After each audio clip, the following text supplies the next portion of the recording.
From a flicker of candlelight in 1789 to the glare of modern screens in the West Wing, every president has held the pen. Executive orders not passed by Congress, but etched into law by command. Some shaped history. Some sparked controversy. Others were forgotten. Until now. This is where we break them down. Every signature, every shift in power, every consequence still felt today. From Washington to Biden, welcome to Executive Order Watch.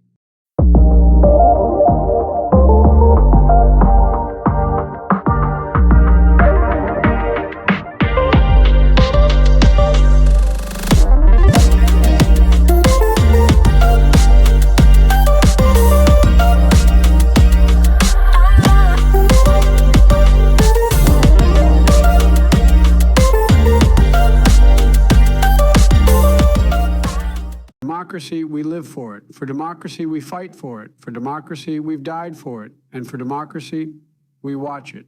This is Executive Order Watch. My fellow Americans, the year 2012 was a year of choice, challenge, and clarity. A year where we stood at a crossroads and made a statement about who we were and where we were headed. At home, we were still healing. Though the recession had officially ended, millions of Americans were still trying to rebuild what they'd lost. Jobs, homes, savings, a sense of security. But there was a growing feeling across the country that the worst was behind us and better days were ahead if we kept pushing forward. In 2012, we fought to protect the middle class, not just in speeches, but in action. We extended tax relief to working families. We defended the Affordable Care Act before the Supreme Court and won. And we reinforced the principle that health care in this country is a right, not a privilege. We invested in clean energy, manufacturing, and education. Because building a 21st century economy takes more than slogans. It takes jobs that can't be outsourced, skills that can't be automated, and an infrastructure that can carry us into the future. That meant doubling down on student loan reform and providing relief to underwater homeowners. It meant ensuring our veterans returning home from Iraq and Afghanistan had access to care, education, and employment. Abroad, we continued the responsible end of America's longest wars. We brought more troops home from Afghanistan, refocused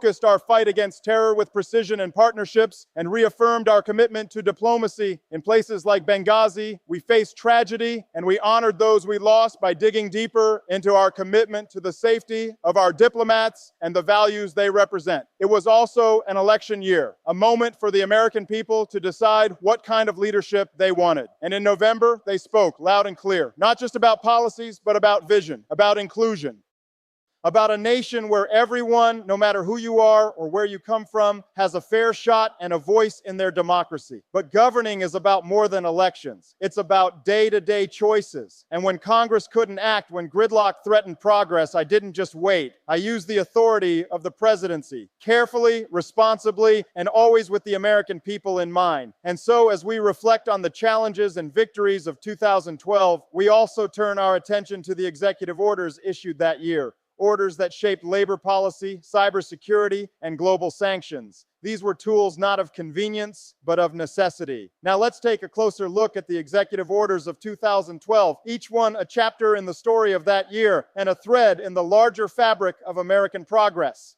Executive Order 13,597, establishing visa and foreign visitor processing goals, and the Task Force on Travel and Competitiveness on January 19, 2012. Executive Order 13,598, assignment of functions relating to certain promotion and appointment actions in the armed forces on January 27, 2012. Executive Order 13,599, blocking property of the government of Iran and Iranian financial institutions on February 5th, 2012. Executive Order 13,600, establishing the President's Global Development Council on February 9th, 2012. Executive Order 13,601, establishment of the Interagency Trade Enforcement Center on February 28, 2012. Executive Order 13,602, establishing a White House Council on Strong Cities, Strong Communities on March 15, 2012, Executive Order 13,603, National Defense Resources Preparedness on March 16, 2012, Executive Order 13,604, Improving Performance of Federal Permitting and Review of Infrastructure Projects on March 22, 2012, Executive Order 13,605, Supporting Safe and Responsible Development of Unconventional Domestic Natural Gas Resources on April 13, 2012. Executive Order 13,606, blocking the property and suspending entry into the United States of certain persons with respect to grave human rights abuses by the governments of Iran and Syria via information technology on April 22, 2012. Executive Order 13,607, establishing principles of excellence for educational institutions serving service members, veterans, spouses, and other family members on April 27, 2012. Executive Order 13,608, prohibiting certain transactions with and suspending entry into the United States of foreign sanctions evaders with respect to Iran and Syria on May 1, 2012. Executive Order 13,609, promoting international regulatory cooperation on May 1, 2012. Executive Order 13,610, identifying and reducing regulatory burdens on May 10, 2012. Executive Order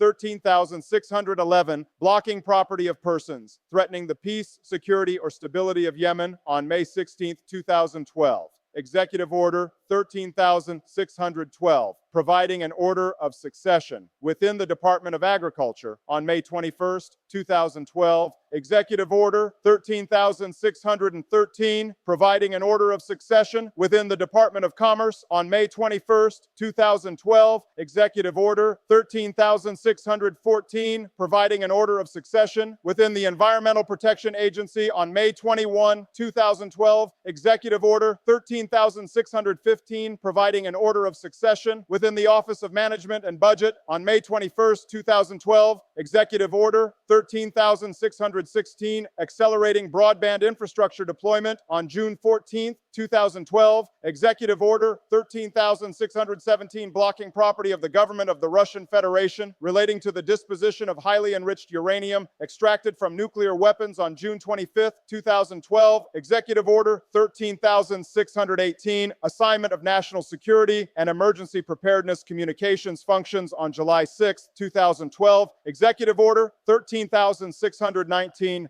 blocking property of persons threatening the peace, security, or stability of Burma on July 11, 2012. Executive Order 13,620, taking additional steps to address the national emergency with respect to Somalia on July 20th, 2012. Executive Order 13,621, White House Initiative on Educational Excellence for African Americans on July 26th, 2012. Executive Order 13,622, authorizing additional sanctions with respect to Iran on July 30th, 2012. Executive Order 13,623, preventing and responding to violence against women and girls globally on August 10, 2012. Executive Order 13,624, accelerating investment in industrial energy efficiency on August 30th, 2012. Executive Order 13,625, improving access to mental health services for veterans, service members, and military families on August 31st, 2012. Executive Order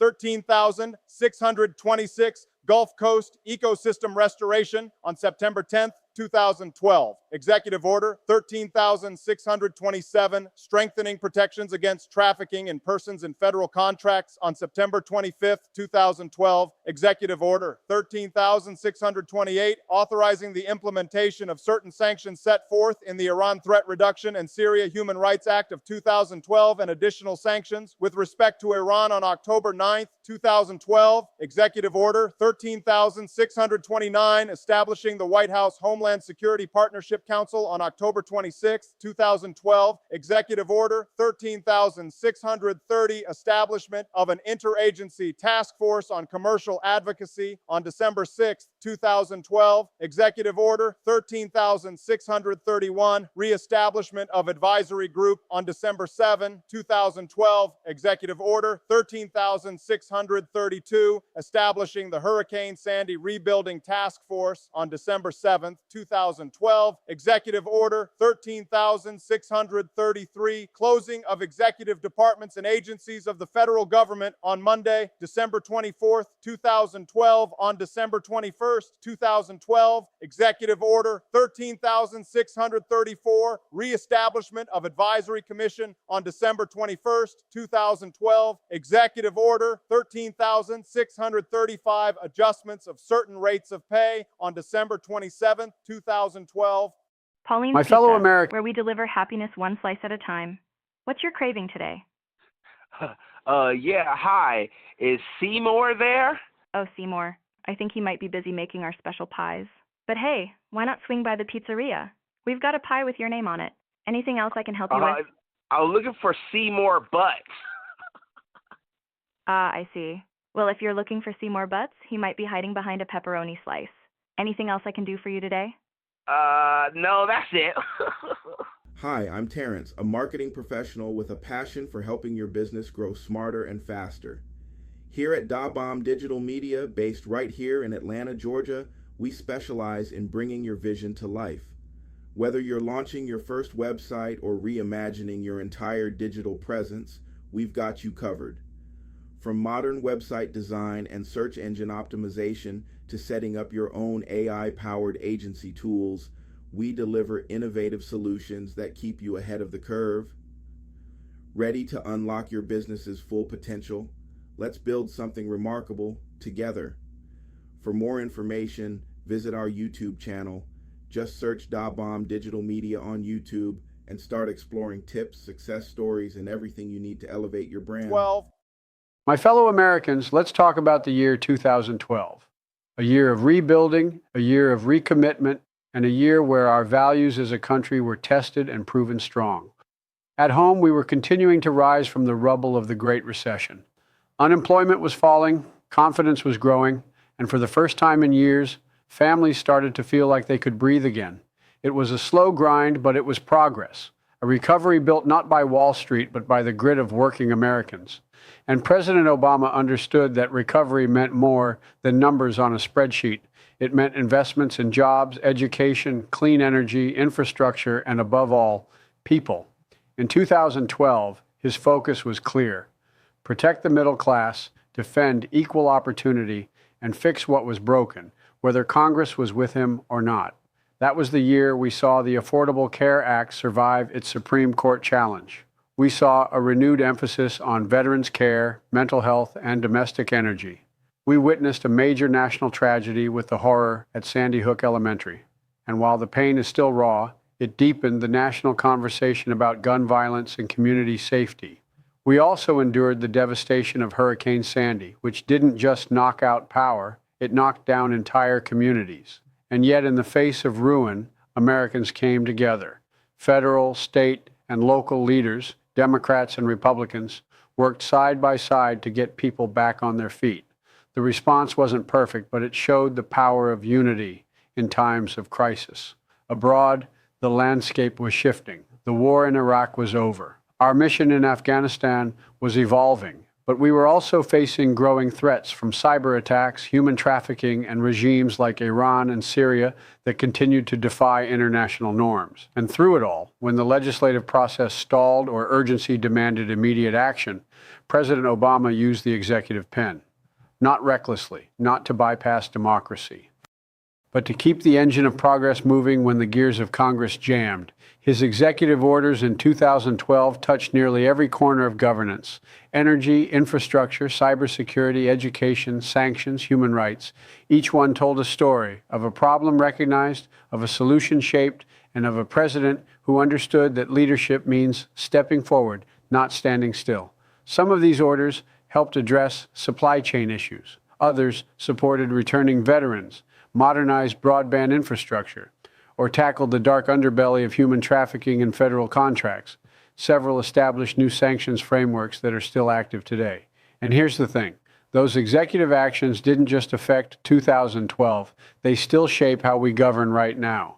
From streamlining permitting for large infrastructure projects, to protecting women and girls around the globe from violence, to building a more modern, resilient communications network in times of emergency, those EOS were forward-thinking. They were foundation-setting. Now we're going to take a deeper look at them. Out of all the executive orders signed in 2012, some rose to the top in terms of their lasting impact, both at home and on the world stage. So let's begin the review of the top 10 executive orders of 2012. Orders that mattered not just in that moment, but for the country we're still building today. Let's dive in. Let's be clear. 2012 wasn't just another year. It was a defining moment for a nation still mending its economy, redefining its place in the world, and confronting the sharp edges of inequality, disaster, and dysfunction. And in that moment, President Obama governed with urgency, empathy, and foresight. Now, executive orders, often misunderstood, aren't shortcuts. They're tools of necessity, used when time is short, the stakes are high, and congressional gridlock leaves the people waiting. And in 2012, we didn't have time to wait. How the executive orders affected that year, 2012, President Obama's executive orders helped stabilize, modernize, and humanize policy in 2012. After Hurricane Sandy devastated the eastern seaboard, it wasn't just FEMA that responded, it was Executive Order 13632, which created the Hurricane Sandy Rebuilding Task Force.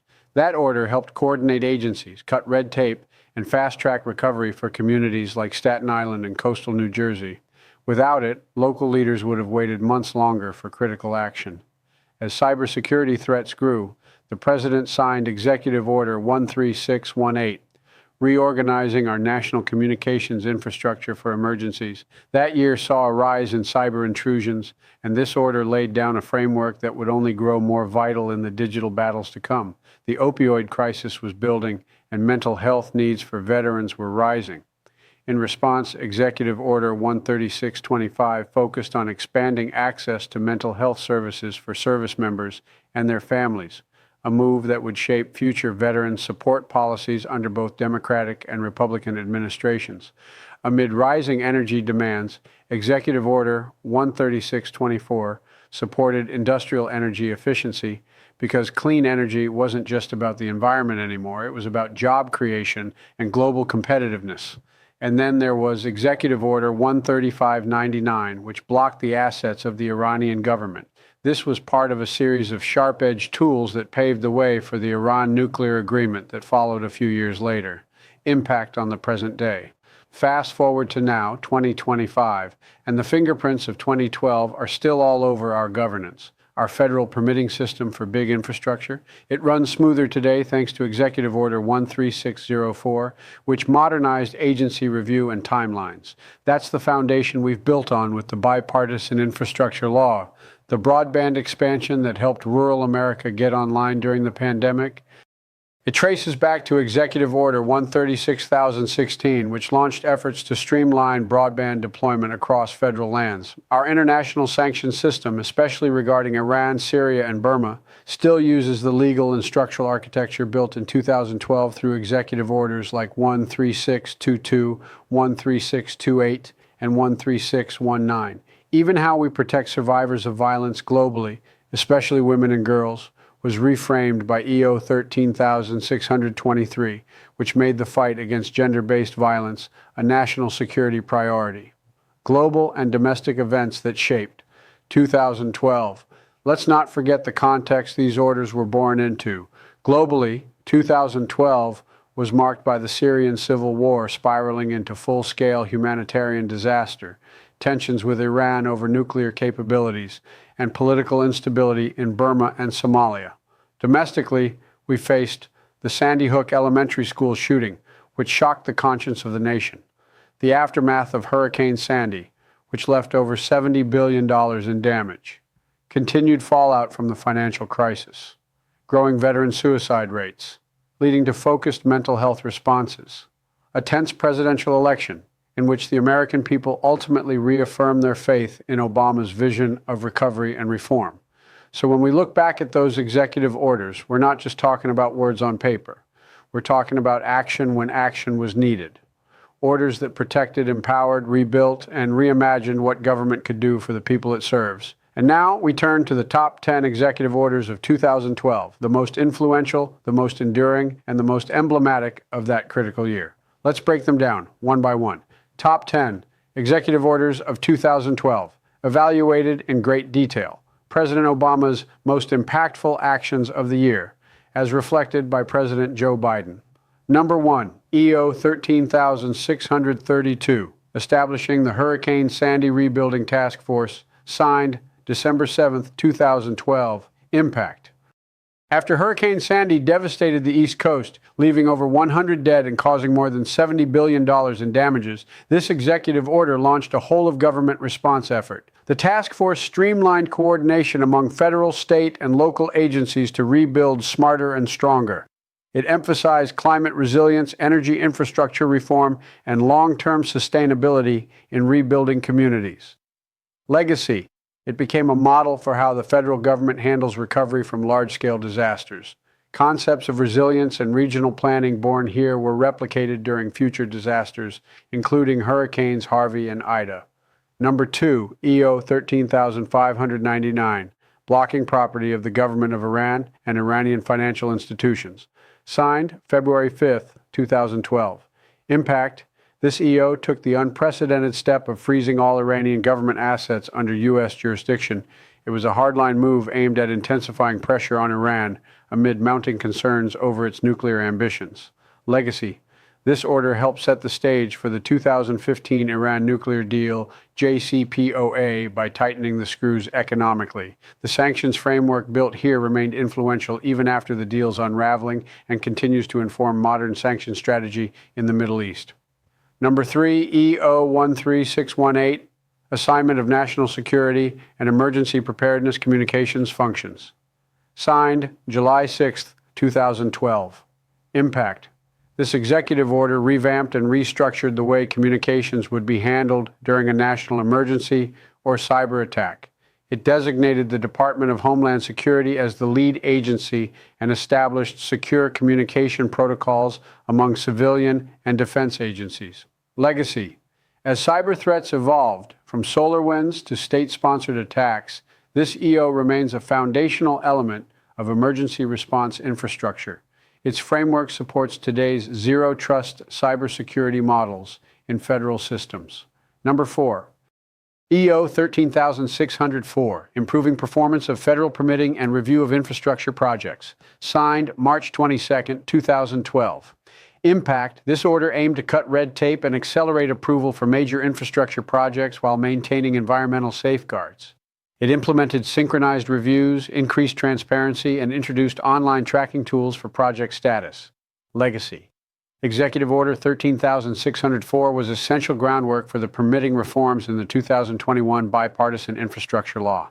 Agencies like DOT and DOE still rely on these procedures to fast-track clean energy, broadband, and transit projects. Number 5, EO 13625. Improving access to mental health services for veterans, service members, and military families, signed August 31, 2012. Impact. With veteran suicide rates rising and access to care insufficient, this executive order created a national call to action. It expanded partnerships between the VA and community-based providers, mandated hiring of mental health professionals, and increased suicide prevention resources. Legacy. It marked a turning point in federal mental health policy for the military. Initiatives launched under this EO led to future legislation and helped destigmatize mental health support among service members. Number 6, EO 13616, Accelerating Broadband Infrastructure Deployment, signed June 14, 2012. Impact. This order tackled the digital divide by directing federal agencies to streamline and expedite broadband deployment on federal lands and properties. It reduced barriers for companies and increased interagency coordination. Legacy. This EO was a precursor to major broadband expansion efforts during the COVID-19 pandemic. The groundwork it laid helped millions of rural and underserved Americans finally access high-speed internet. Number 7, EO 13610, Identifying and Reducing Regulatory Burdens. Signed May 10, 2012. Impact. Building on Executive Order 13,563. This order directed agencies to conduct ongoing retrospective reviews of regulations to eliminate unnecessary costs and simplify compliance for businesses and individuals. Legacy. Still referenced today, it shaped a leaner government approach and was cited by both the Obama and Trump administrations in efforts to modernize outdated rules. It helped businesses adapt more quickly to evolving markets. Number 8, EO 13622, authorizing additional sanctions with respect to Iran. Signed, July 30, 2012. Impact. This EO extended sanctions to cover entities doing business with Iranian petroleum and financial sectors. It penalized banks and corporations globally for violating restrictions, increasing Iran's economic isolation. Legacy. Executive Order 13622, built on Executive Order 13599, and helped drive Iran to the negotiating table. Its mechanisms still form part of the U.S. Treasury's enforcement playbook. Number 9, EO 13623, preventing and responding to violence against women and girls. Globally signed, August 10, 2012. Impact. This EO made it official. U.S. policy to prioritize the prevention of gender-based violence abroad. It called on agencies like USAID and the State Department to integrate protections for women and girls into all foreign assistance programs. Legacy. This was a turning point for feminist foreign policy in the U.S. Its influence can be seen in ongoing global initiatives to protect vulnerable populations, especially in conflict zones and humanitarian settings. Number 10, EO 13627, strengthening protections against trafficking in persons in federal contracts. Signed, September 25, 2012. Impact. This order targeted human trafficking in government supply chains. It required contractors and subcontractors to take concrete steps to prevent trafficking, and it prohibited specific recruitment and labor practices. Legacy. It reshaped how federal contracts are awarded and enforced, embedding human rights standards into government procurement, a standard that persists today in defense, development, and infrastructure sectors. Closing reflection. These executive orders weren't just responses to problems, they were forward-looking blueprints. They addressed the immediate needs of 2012 while laying the groundwork for the world we're navigating today. From cybersecurity to disaster recovery, from energy to equity, President Obama's executive leadership that year proved that even in a divided government, progress was not just possible, it was necessary. Some write history with blood, some with laws. But the sharpest stroke comes from the pen. Executive power ain't just a tool, it's a weapon wielded by the few, affecting the many. They sign it, we live it. They order it, we obey it. Here, watching, digging, remembering. From the plantation to the proclamation, from internment camps to civil rights stands, from surveillance laws to student loan draws. Order can change your life. And you might not even know it, but now you do. So stay locked in, stay woke, stay sharp. We ain't just talking about power, we tracking it. Executive Order Watch, and we ain't blinking.